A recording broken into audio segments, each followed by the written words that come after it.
Hello everyone, welcome to today's review session. Today I'll be reviewing games from the NAOL Season 21.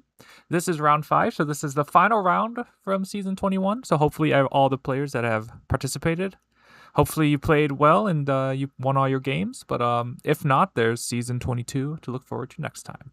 Without further ado, let's jump right into game number 1. We have GoBob, 6K as black, versus andyji, 7K as white.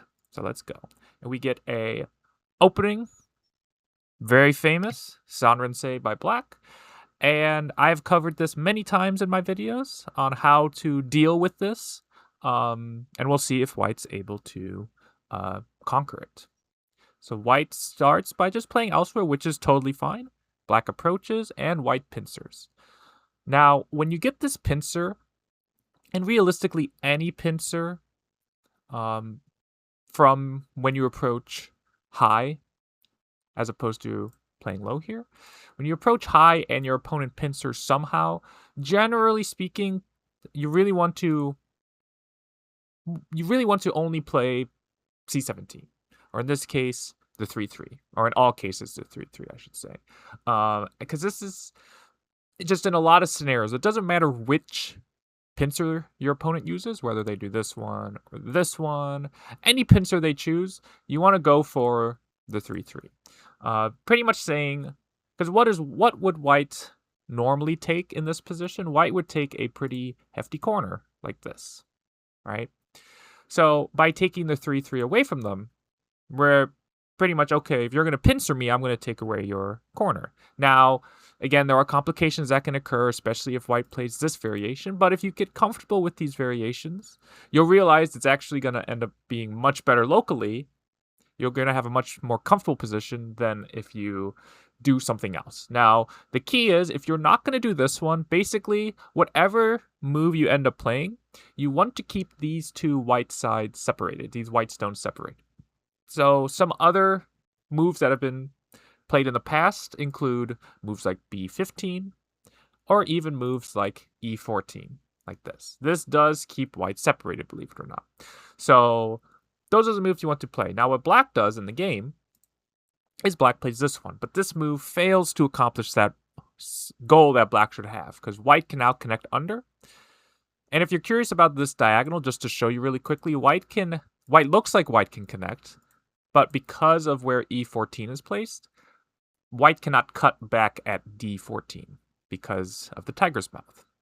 So again, if we notice here, black can't do that here because if black tries to descend, white can cut here. So that's what E14 is trying to accomplish. So that's why this move is, even though it doesn't look like it, it is keeping white separated. But yeah, so this move you want to not play.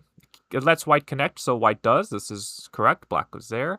And then we get an interesting position here where it might not look like it, but there's actually almost two big local moves here for both sides. So one of them is the Hani at the head of two stones here. Again, that's a proverb, and it's a proverb for a reason. It's a nice spot to get, especially as you can see on a wide open board like this. There's not really much else going on, but we have these stones that are up close and next to each other in the upper left. That means you can put pressure on these stones because they're now heavy. So this move would be nice to get, but also D18. I think D18 is slightly better. The reason why D18 is so big is because it creates an open skirt for black up top. So even if... So first, black would probably play here next. This is a big move. White will probably connect. But now, black has, again, you want to try to give your opponent dilemmas when you play, where there's almost a problem that they can't solve in one move.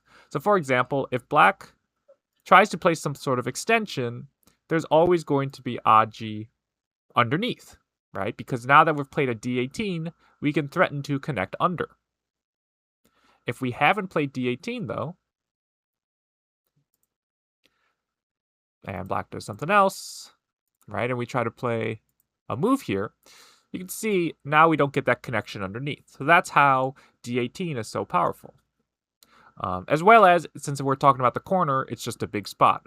So if black covers here to say, okay, I'm going to not let you come in, then you can still split the side. So you're keeping the top side open by playing a D18.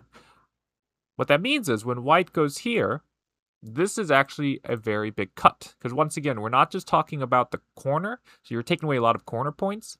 But you're securing your top side now because white doesn't get a backdoor connection. So this is actually quite a large move, as it turns out. So, yeah, black goes elsewhere, though, and keeps up with the Sanrinsei's kind of ideology, if you will, of just trying to take big star points.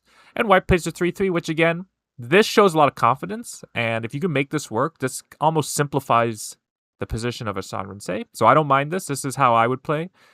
Black blocks that way. That makes sense. And we can see this is where kind of playing these star points can become a problem. As you can see here, now K4 looks like it's in a weird spot. We would never, let's say black does do something else. We would never finish this Joseki like this. Although I guess black technically did a knight's move.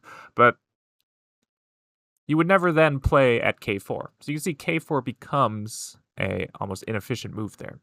But it is still a better block than blocking the other way, though.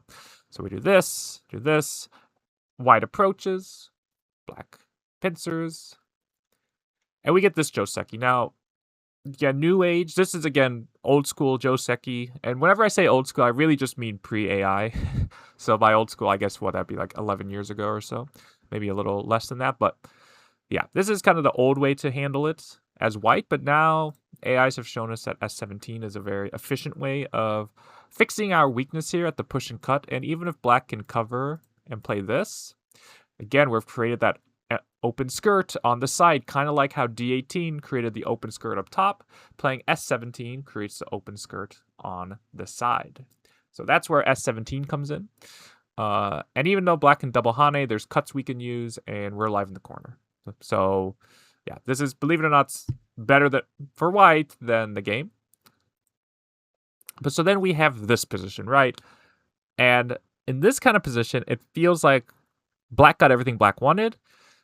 And it's true. Black was able to not only get the Sanrinsei, but then build a big moyo. So now it's up to white to now handle this moyo. Now, one of the first things to look at if you're looking to reduce this moyo is the sector line. And if you've never heard of the sector line, what you want to do is take the two most outer stones and you want to draw a line between them. So something like this. I consider N15 and K4 the two outer stones here. Now, when you're looking at this line here, what it pretty much means is if you place something, in this case, to the right of it, or in this case, inside of black's moyo, that would be considered too deep. So anything inside here is considered too deep. Anything on the line or outside, that's almost like the perfect spot to be able to play. So like if I look along this line here, like, okay, maybe something like case 8. And what it pretty much means, and why the sector line is a thing, if you will, is that when you play on the sector line or outside of it, black cannot surround you. That's pretty much what it means. Whereas if you play something inside, black is going to be able to surround you. So like, let's say we play here, right? Oh, black and cap. Or we play this, oh, black and cap. And again, you want to avoid, pretty much when your opponent has a moyo, you want to avoid getting attacked. Because when they have, especially the Sanrinsei, and you have these two walls, black can attack pretty severely here. Now, that is, again, a very base level of how to handle the Sanrinsei, or not even Sanrinsei, but moyos in general. But when you have this star point here, there's a very specific way you can play that I actually like to employ in my games. So even though the move I'm about to show you is inside of the sector line, the idea is we're looking at specific follow-ups to our advantage. So once again, if we play P9, that is inside of the sector line. So black could cap, and we're in danger. Because even if we're able to get some forcing moves, you can see we're just kind of floating in no man's land. There's just a lot of black stones and not a lot of white stones in the area. And yeah, so instead, I like to play at black's capping spot. And the idea with playing at N9 is, one, we're a little closer to the sector line, so any cap is less severe, but the idea is we are going to threaten the shoulder hit now. we are now going to play p9, and it's actually quite hard to attack this shape here. Just miraculously, somehow, this shape is very hard to attack, because not only is white threatening moves at q9, but again, if white just remembers to keep a light shape here, it's quite hard for black to continue. Black has to worry about peeps at o5. Black has to worry about white making shape at q8. Black has to worry about white trying to come out with m7. So for example, if black plays here, white could play this knight's moves, which is fixing the push and cut here that could happen, this cut here, right? This m7 is in the perfect spot. But if black answers then maybe white can peep next, and you can see it's white is somehow making a base in the middle of the board. Somehow. So it's just very hard to attack this singular stone here very severely. And again, there's not really much else black can try here. Like q9 is pretty much you cannot play some surrounding move and let white get q9. Now it's a little bit too much of an investment for black because now white is getting into the potential territory. So it's just very tricky.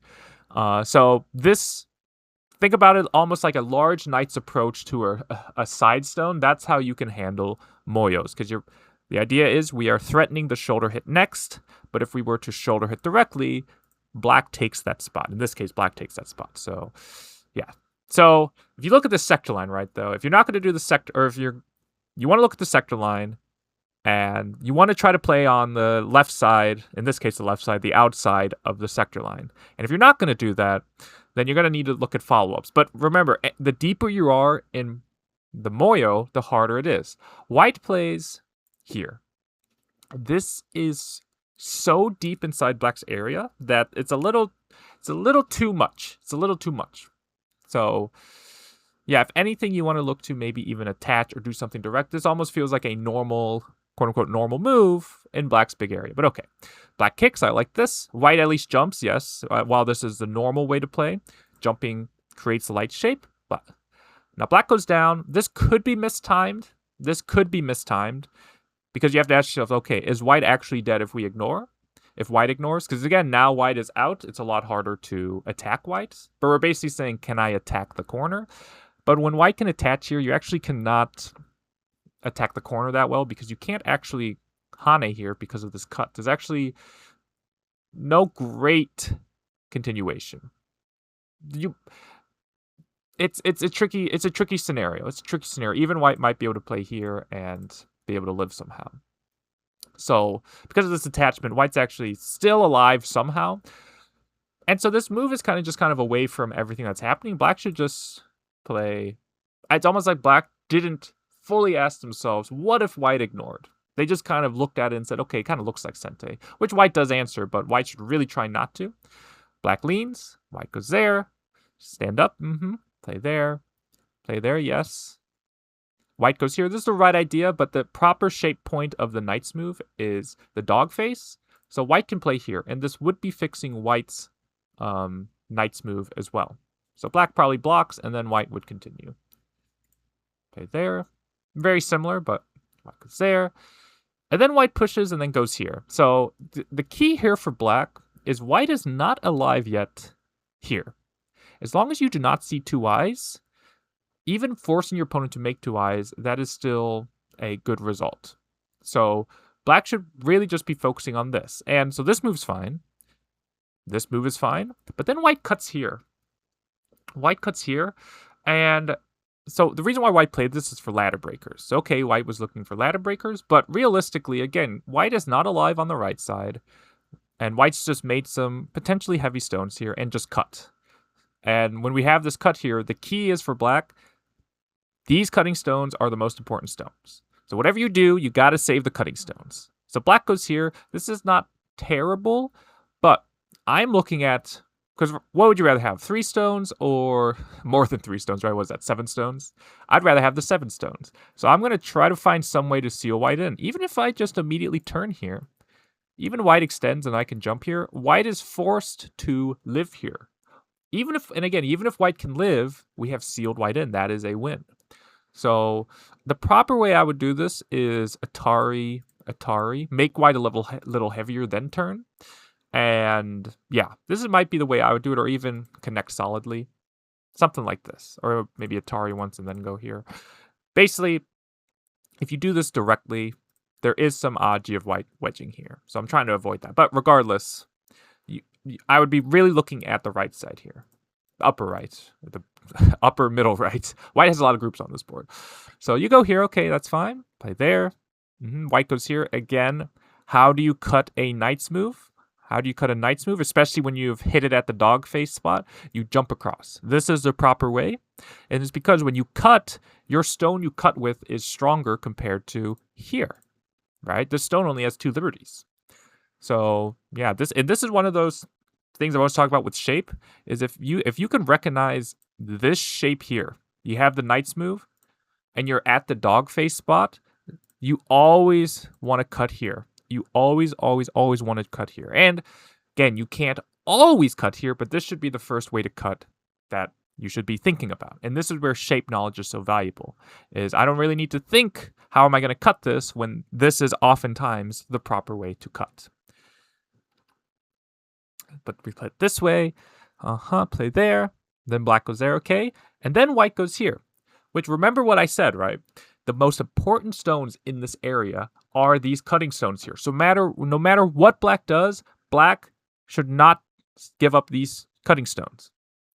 Black gives up the cutting stones. So even in this position, connecting here is the best move, because white is still not alive in this upper right area here. Because the thing is, white actually can't even capture the stones very efficiently. Right? If white goes here, black can extend. White is not alive here. White is not alive here.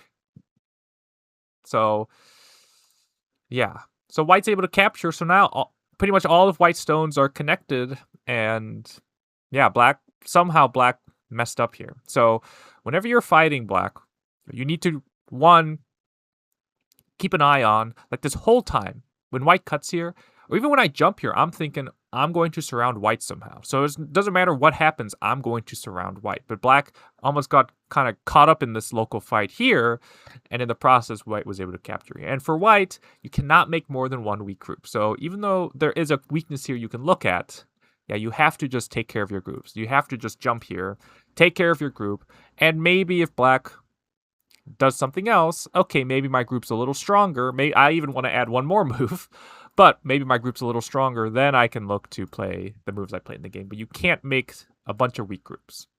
This is the key. So, yeah. So we get that cut, and then white goes in again. Now, at least in this case, white has, for the most part, saved this group.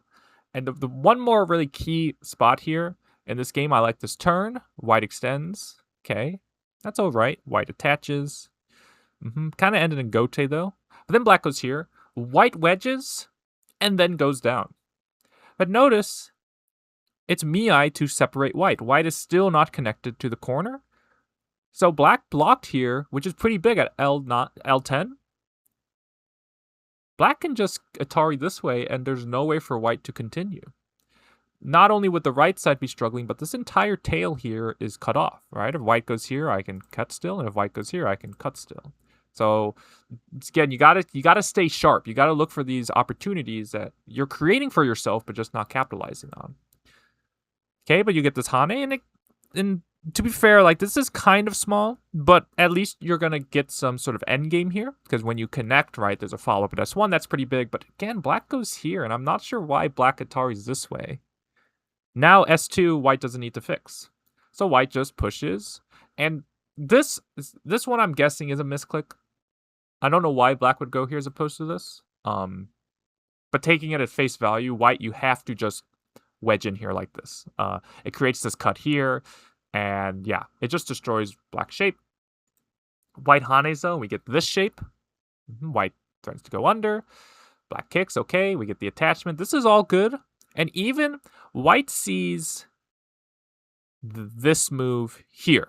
This is a very good move, actually. And again, this is where black, you got to stay sharp here. Which, once again, what is the key stones here? I have to save this cutting stone and this cutting stone here. Let me mark them. I have to save this cutting stone and this cutting stone, because it keeps this white group disconnected, right? I have to save these stones. So it doesn't matter what white's doing on the outside when, for example, if I just go here, if white can't capture these two, or these, I guess now 4, even if white can capture these two, or even threaten to capture these two, this top side is going to die. But when you almost blindly, like black is so like, oh, white misread a ladder, I can get something here, but white smartly found this Tetsuji here where white can then push in here like this and create a double Atari. So this is a nice technique that white saw, and yeah, this is actually a pretty nice technique just to create this double Atari. And so black, you just got to be a little sharper. This is a nice technique here. But white Ataris goes down, and black's going after it. Okay, back kicks. Goes down. Yep. So then we get this kind of position. Again, there were some, because white can double Atari anytime, like a lot of this is kind of unnecessary. But, like for example, if white goes here, white's going to be alive. Black has to go here, Atari. Even if you throw in, I can connect here. So because of that, it's kind of meaningless. But in a second, now white cannot cut, right? Because there would be self-Atari. So now black has created a flower co, right? Black can throw in here anytime.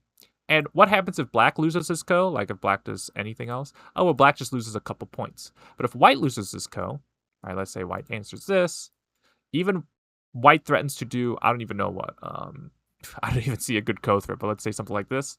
Not only does white lose the entire top, but white would then lose the entire upper right. So this is what I mean by flower co. White has a lot to lose. Black has very little to lose. So it's a co that black can play anytime. But notice black never plays it. And by never, I mean, look how many moves pass before it gets resolved. Everything black's doing here in the lower left are all co threats. Even here, still not answering. M19 is still on the board.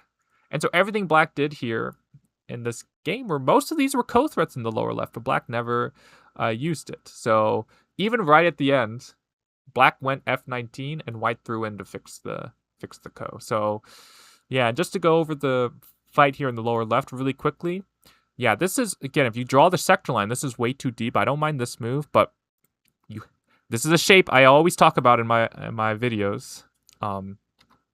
We have this kind of multicolored one space jump, right? It's a one space jump. You do not want to play the diagonal. You want to try not to play the diagonal.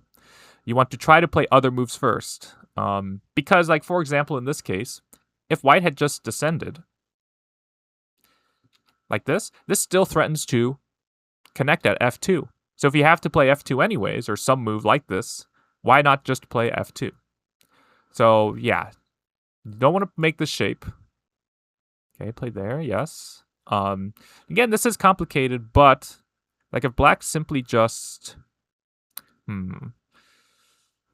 yeah, black simply just, first off, black can extend here first. There's no reason to let that cut happen, at least initially. So that would help black, but yeah.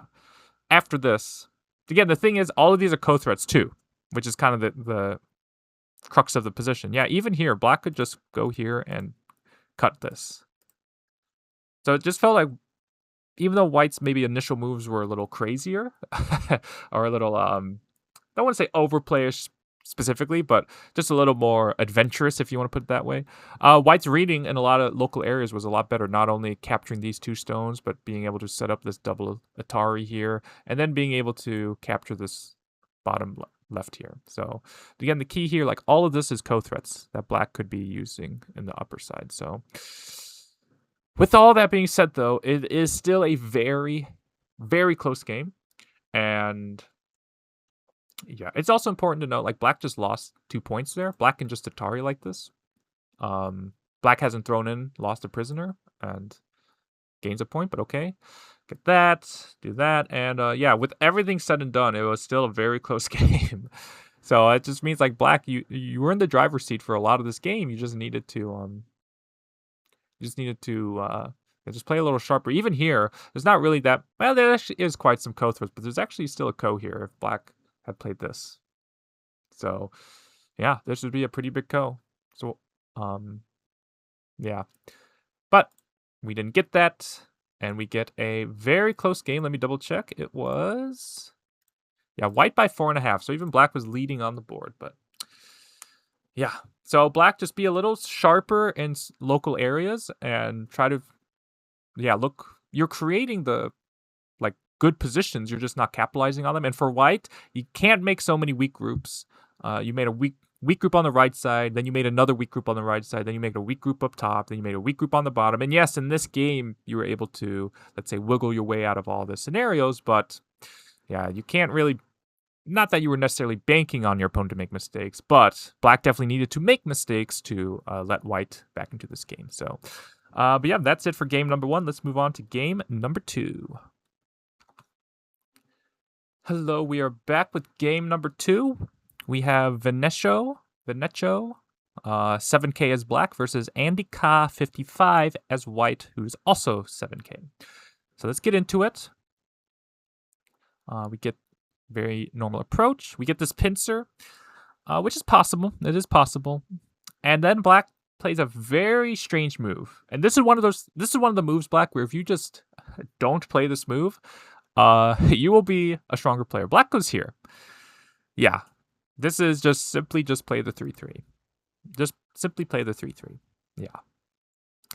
And I kind of get the impression, because I feel like I've seen black's name a few times during these reviews, or I've definitely seen the name a few times. I can't obviously keep track of every single game, but I get the impression that black doesn't or hasn't studied many joseki. So one of my tips for you, black, is to just sit down one day and just kind of go through some joseki tool, whether it's Josekipedia, whether it's the OGS Joseki encyclopedia, or even there, I'm sure there's YouTube videos that go over like top 15 most basic josekis that you should know, something like that. But yeah, 3-3, that's just the move.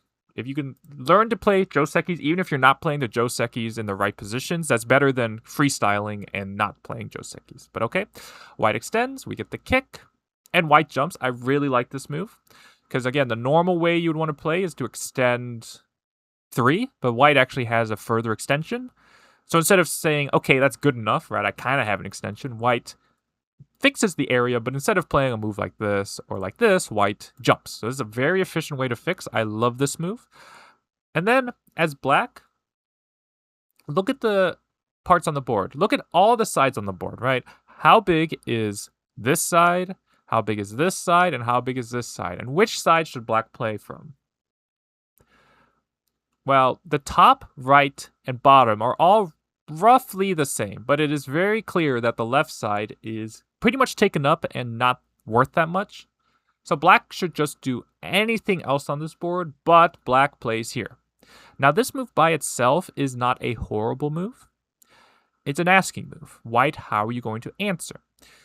But the problem is, after this exchange here, black got heavy. So black went here and then went here. And black might have thought, okay, I've reduced white's area. So, that's a success, but really you've lost a lot of aji. Because one, not only have you made a weak group in the center, so now you just have these 3 floating stones in the center of the board that don't have a base, don't have eyes, aren't really doing much for you. But the real problem is you've now secured white's area here. So what I mean by that is, not that you should do this immediately, but black in the future can make this Hani and connect and create some aji here that black can exploit. Now, if white fixes, then there's not going to be any aji, but black was able to secure the upper left corner. And if white doesn't play there, which if you did it this early on, for example, white probably should go elsewhere. But there's clamp here, and clamp sets up a lot of bad aji in white's area. Well, if white connects, then I can connect, but if white goes down, I can even simply cut, and I'm going to capture these 2 stones, or I can keep attacking and threaten to cut. And you can see, somehow, I'm going to be lighter than white is. Somehow, right? White has a heavy group here. Somehow this is better for black. So, yeah. But once I make these exchanges here, notice just for example, this move now is not sente. you've already fixed white shape. Even if I just descend, white shape is perfectly fine. There's no oji there. So this is what you have to worry about. This isn't a quote-unquote free reduction. It might sound crazy, but by making these moves, you've actually reduced your corner. Which again, sounds crazy, but it is true. Because you've strengthened white here, so you can't threaten white on the left side to make your corner stronger.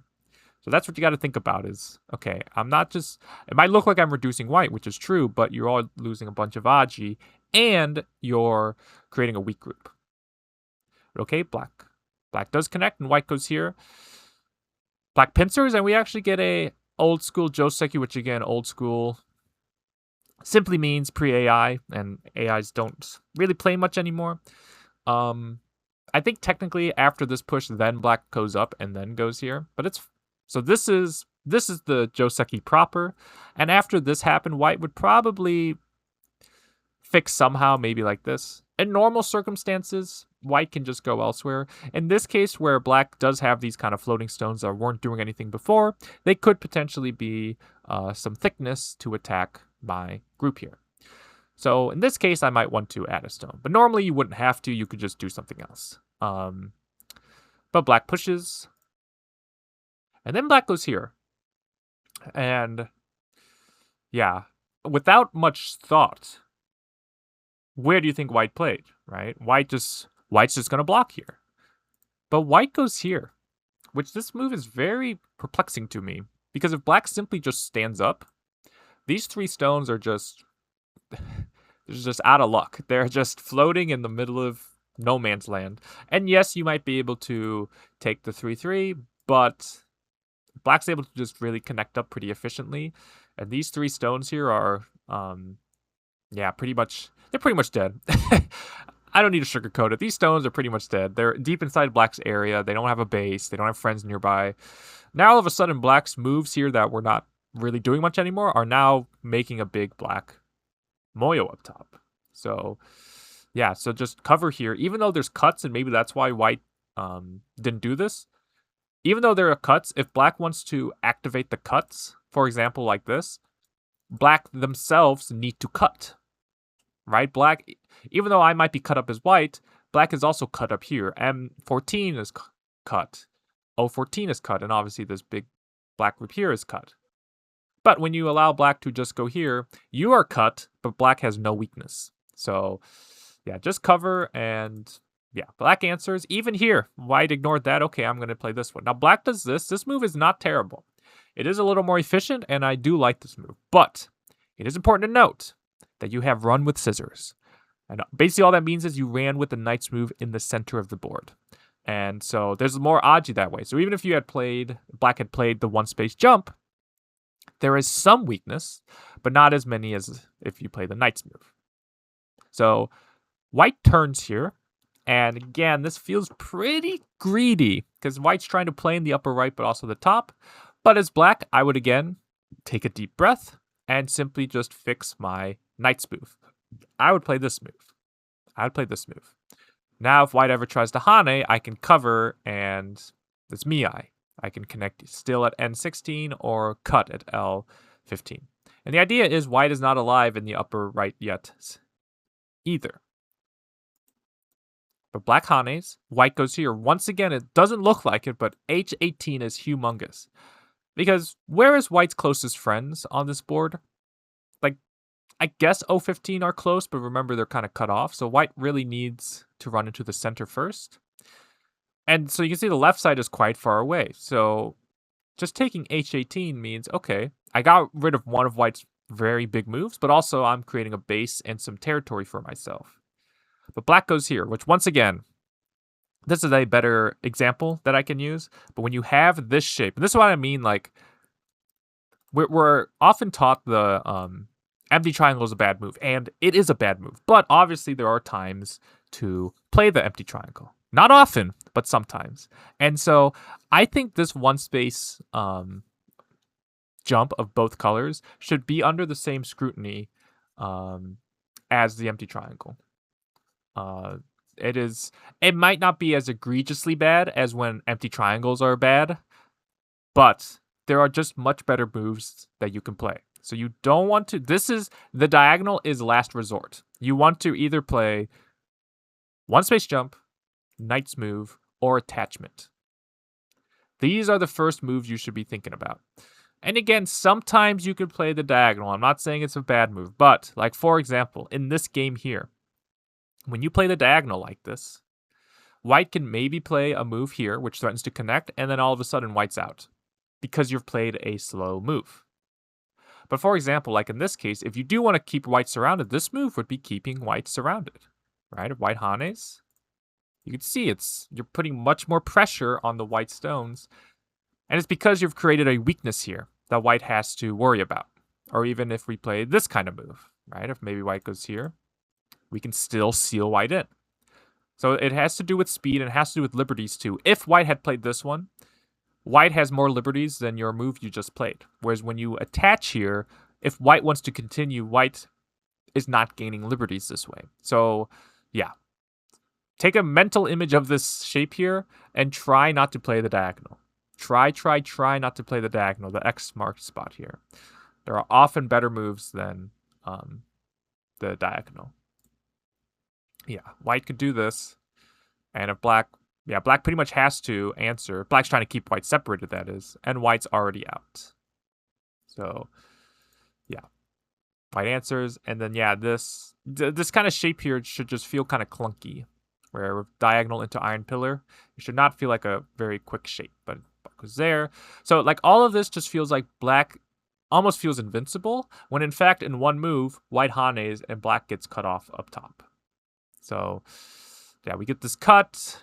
And yeah, black cuts, but realistically, there's not much black can do. Like, for example, if white just makes bamboo joint and black has to cover somehow, and white just blocks here, notice this is threatening to capture O14. So black fixes. If white's just out, not only is black getting separated up top, but these stones here are floating in the center, and black's not alive up top. It's just looking bad for black. So that's, again, where you've started with a knight's move, which again can be cut, right? Don't run with scissors. So that's where just playing this one will leave, you won't have to worry about a thing. But if you are going to play a little faster, then you really need to fix that shape. But it looked like black was playing with, impunity, is that the word? And all of a sudden black's the one who gets cut. And I see this so often in, not even just Q games, but just amateur games a lot, is somebody's trying to attack. They attack with full force, and then all of a sudden, they're the one that gets captured. So, yes, it happens a lot. So, white didn't play the best way here, because white did get squeezed, but like this is still an amazing result for white. So, black goes there, black goes there. White just connects back. And this one's a little small. Answering this, I mean. Don't need to answer this one. Probably a little bigger to play something along the bottom. But black goes there. That's a nice spot. White cuts, though. Atari. And again, this is where life and death is so important, because if you don't need to answer, you can play anywhere on the board right now. And black doesn't need to answer. If we give black every move, or give white every move, Atari, and play here, notice there's an I at A1, and obviously A3 is an I. So, yeah, there's no way to kill black here. But if you're going to spend a move in Gote to live, like that is, especially in middle game, that is a big tempo switch. So, yeah, white shoulder hits. Goes here, yes. Again, we played the diagonal. Even here, attachment would be better because white can't even cut here because white's two stones in the center are weak. So even here, it's the same one space jump of both colors. Don't want to play the diagonal. But yeah, there's just like after the top side, there's just not much black can do. Play the diagonal. This one, at least, we're looking specifically at H4. So this one I don't mind. But if you're going to play it, you at least got to get the follow-up. Like, got to connect here. But even connecting doesn't really do much. So maybe that's why white went elsewhere. But black played the diagonal. Okay. White stood up. And yeah, this one, I'm not sure what white was planning. Like, there's no weakness here. White can just connect. And yeah. It's not like black's alive on the bottom and the center, so keeping black separated, if that's what white was trying to do, doesn't do much. So black gets to cut. Atari. We get this. And yeah, this is again very small. White's alive on both sides. Black's alive on both sides. Very small push here. White gets this, yes. Very big, as you can see. Black can technically Atari here at this stage, but okay. Atari. And yeah, I think there is Aji here. I think the way to use it is to play this one, where White's threatening to connect under, of course, but here then we would get this ko shape here, like this. And again, I don't think this is a flower ko or it is a flower ko for White, because White makes a ko threat, and Black loses his ko, even if Black makes a big ko threat, which I'm not really seeing one, but let's say Black goes here. This entire upper side can die. Somehow. Maybe like this kind of move. You can see this entire side is not alive. So, yeah. I think White can fight this ko. White plays here, which I think does also work technically. But yeah, Black can take the corner at least. We get the peep. White connects back. There's a nice exchange here. And yeah, one final thing I want to talk about is this move here. Atari is a nice endgame, but always ask yourself, okay, if I play this move, what is the move my opponent plays? My opponent plays B18. So what if I take B18? And B18 does work here. And this is second line clamps. If you can even just start thinking about second line clamps, you're going to become a much stronger player. So I guess technically you keep Sente, but at this late in the game, I think just playing a bigger end game is worth it. But yeah, play there, the Atari, play there. Got to be careful here, White. Got to be careful here. Yeah, especially when you do this move, which, like, this is not Sente at all. you have Miyai to connect still, so I'm always gonna talk about shape, right? We talked about it in the first game. When you have this Knight's move, and you have the dog's face spot, what is the weakness of it? You can jump across the Knight's move. And so, if Black was able to just get G2, this would capture the 3 stones.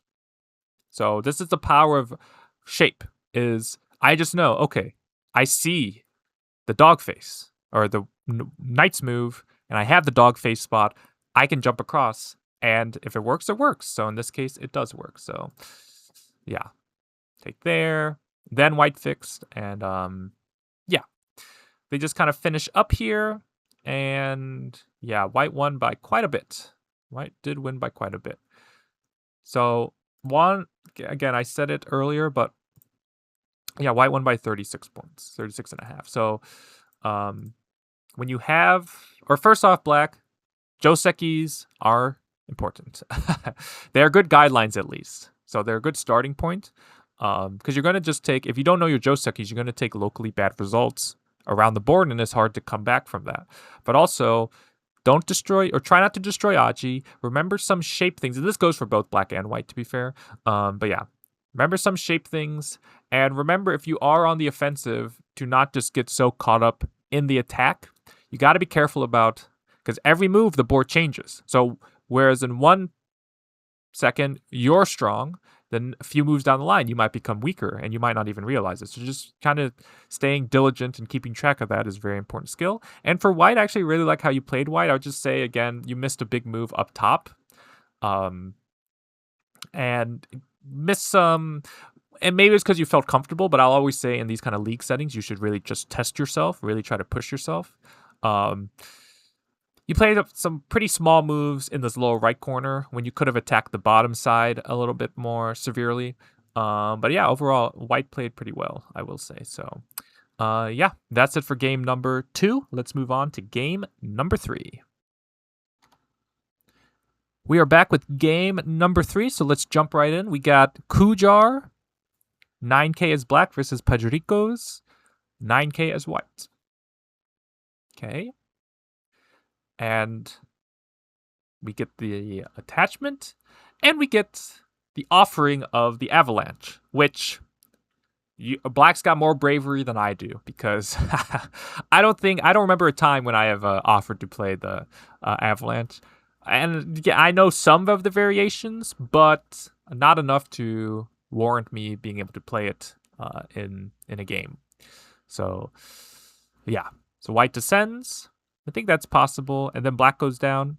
I think once white goes down, you have to play from this direction. You have to play from this direction, and you're basically pretty much giving up anything on the bottom in exchange for almost getting rid of white's left side, because where white should play next is the Hane. Hane at the head of 2 stones. This is where following proverbs, beginner proverbs, are so valuable.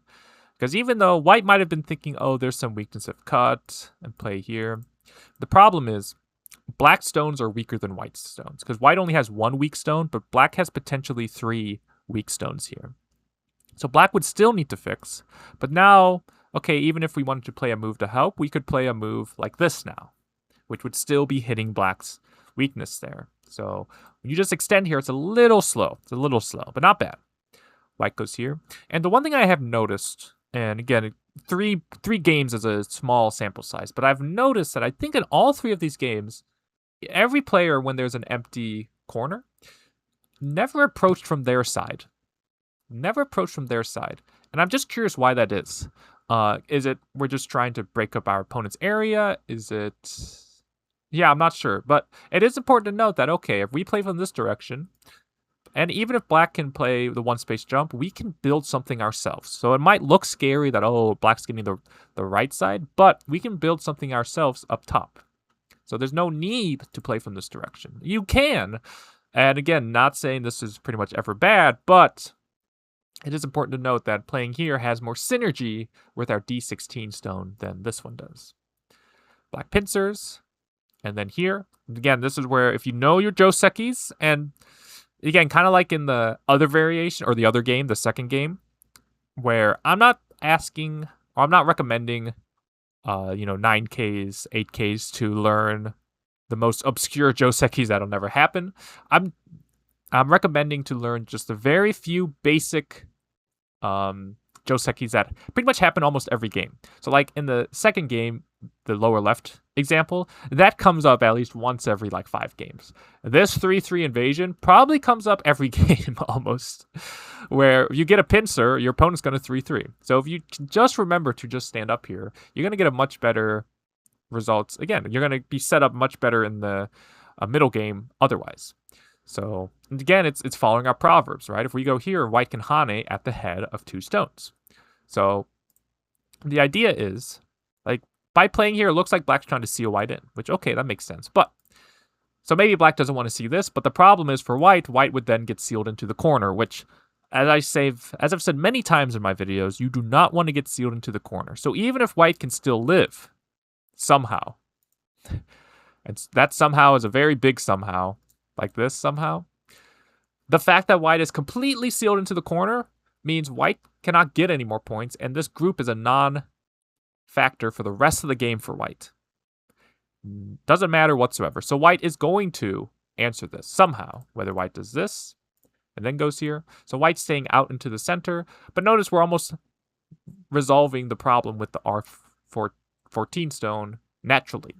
Or if white plays to not use, white's offering to take less points in the corner in exchange for keeping the Aji at R14 alive, then even now we can just play some sort of cap here. But yeah, this is again just simply, and I don't like to use the word simple in Go, because there is a lot of complexity. I like to try to simplify, but the game is way too complex to use the word simple. But if you can just avoid some, or learn some simple Josekis, that'll help you guide you into the middle game. So white goes here. Yep, and white Hanes. This is a weird move. White can just save this. Now, maybe white doesn't want to do this immediately. It feels pretty big, though, because you create some cutting points. But white wedges in here like this. So this just feels like a mistake. And now, where would you play as black? Because you always have to, especially at, let's see, move 26. You want to think globally. And remember what sente means as well, because sente does not mean something works, right?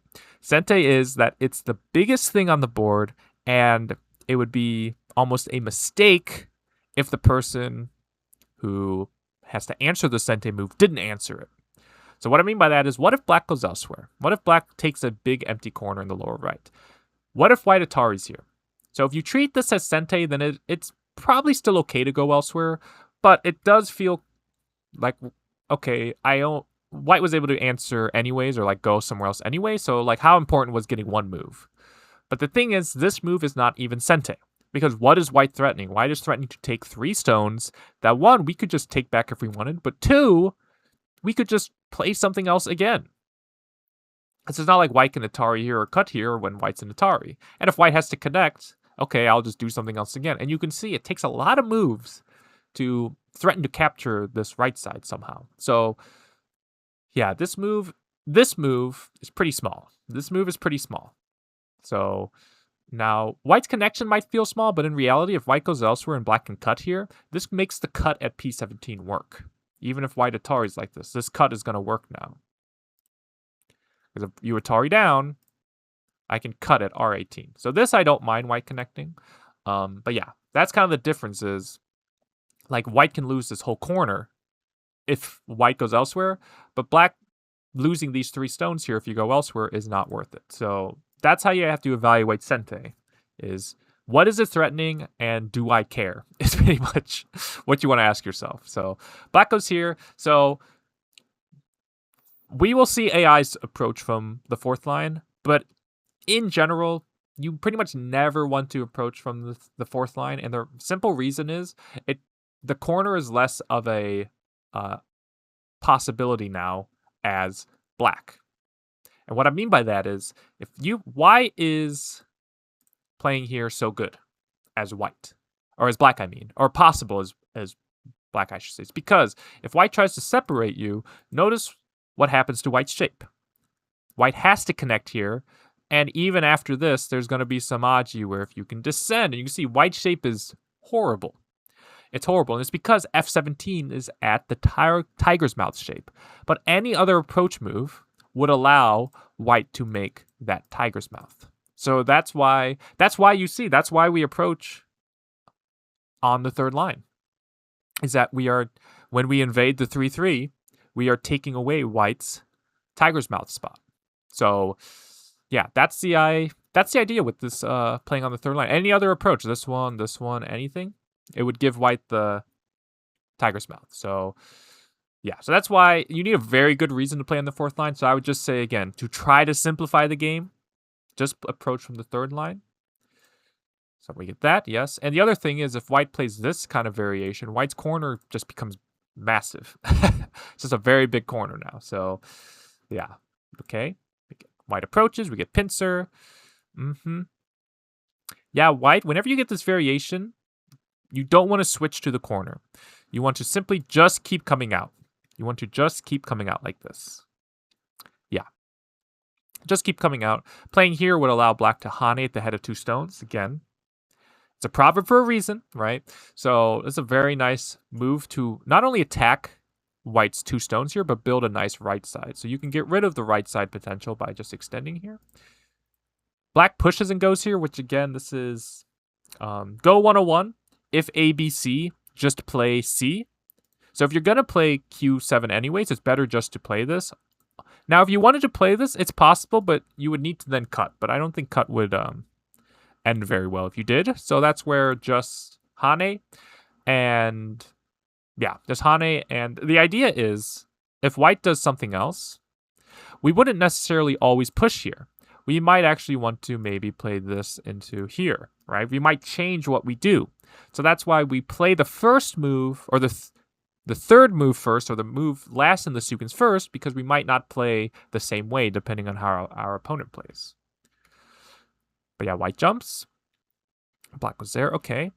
White goes there, yep. So white made it become the kick, but technically white could have attached here.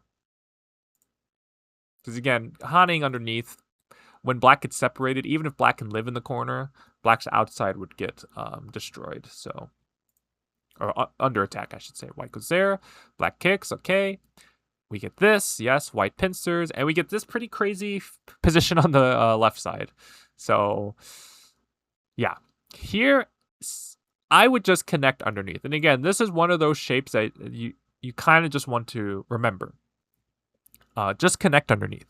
Because as soon as you jump, you have now made the connection underneath not possible. And that might sound crazy, but it's true. And the reason is, if we play this now, there's no way for white to now prevent us from connecting, right? If we play this way, white can Atari like this, or capture like this, but we can Atari and separate off white from the center stone. So white might be capturing the B10 stone, but we're cutting off the E10 stone. And it doesn't matter which way white goes, right? Like this. But what that means is, if white can play a move like this, then we have to answer like this by connecting, right? Because if we do something else, obviously then now we cannot Atari at D10. What that also means is moves like this and moves like this are also threatened to separate, because now we cannot play D10. We cannot play the final move here to connect back to our other stone. But once you jump, what you have done is created a move that white can now play. So if you connect under now, white can peep. White can peep at D12. And if you have to connect now, then white separates, and now our E12 stone is not doing much. It is cut off and, yeah, unhappy. So it's a big commitment to jump here. It is a very big commitment to jump here, I guess is what I'm saying. So I would just threaten to connect under, and next white would just do something else. I would probably invade the bottom side next. And why do I recommend L3, by the way? Because remember that the knight's move, we play the dog face shape. That means N4 starts to work. And as well as we've created the 3-space extension along the bottom. So the same move at B10 would work at N2 because it's the same shape. It's the same shape. This is why shape knowledge is so powerful. But okay, white jumps, black jumps, white jumps, black jumps, white knight's moves, which again, I'm happy to not see this move, by the way. So this is good, white. White jumps, connect, fix, white jumps. Yeah, this is a big moment for white to actually keep black separated with this attachment here. Again, if ABC, right, here, here, here. So just play at J15. And yeah, black is pretty weak here. So it's not like black can counterattack white at all. So white just jumps, let blacks connect. White goes under, which again, technically doesn't work because black can peep here. So again, if white connects, now black can Hane, and you can't play at D8. So, but okay, white goes there. So now white is connected. White peeps. And yeah, this move is unnecessary. You are already connected as white. Black fixes, and then white comes in. So again, when you invade, you want to give yourself options, but also you want to poke at your opponent's shape. So if black can just play at L3 next, you're pretty deep in. Again, remember sector line? Look how deep in white is here. What would you consider the outer two stones? These two? Look how deep in white is in the sector line. So when you invade, you want to look for, you either want to stay on or outside the sector line, or you want to look for weakness. So again, white could have either played a move like this, which again, you can't really surround, is the idea, or look at black's weakness, and I see, oh, knight's move? Okay. You ran with scissors, so I can poke at the shape there. So black attaches, though. General rule of thumb, don't attach to stones that you can attack. Because black cuts, but if white had extended here, you have just given your opponent some forcing moves, and white could just come out. Because again, the idea is even if you can capture something as black, white's happy with making anything live. So this would be a okay result for white here. But black even cuts and connects. And again, here, simple, again, I don't like to use that word, but simple counting here. Black extends up here, but black has 3 liberties. White has 2 liberties. If white had gone down, white captures those 2 stones. So this would be travesty for black. White goes down. White pushes. Again, you don't want to push there, right? You're pushing through the knight's move. So white can instead jump here. Basically saying, well, you can't push and cut. Because now when I push through, now it's an Atari. And it's a lot more forceful. So, because notice now white's pushing from behind. So instead, you can just jump here as white. You can even just connect under as well. Again, that's still looming as well. But push. Black cuts. Yeah, this was a big spot to get because it separates black. but white went after the corner. Black connected. Hane. And then we just kind of get into some endgame. Not saying that nothing else happens, but like this clamp's good clamp. We talked about the clamp earlier. Black goes down and white poke. This is all good. And black lets white cut here, which is pretty big. But what happens in this game is, that's not an Atari. Atari, okay. This is actually pretty good by white. So white plays some endgame. Then white goes here. White is actually looking at this black group because this black group is not fully alive yet. So everything white's doing next is actually looking at the black group. But if black spends a move to live somehow, then white gets profit on the other side. So white is attacking from afar, which I like to see. Then white activates. White throws in. Yeah, it probably could just clamp, because you can see if black connects and we connect, it's only one eye. But seeing this is still good, and now we get this attack here. Atari, white goes there. And then white's next move was strange. Just separate black.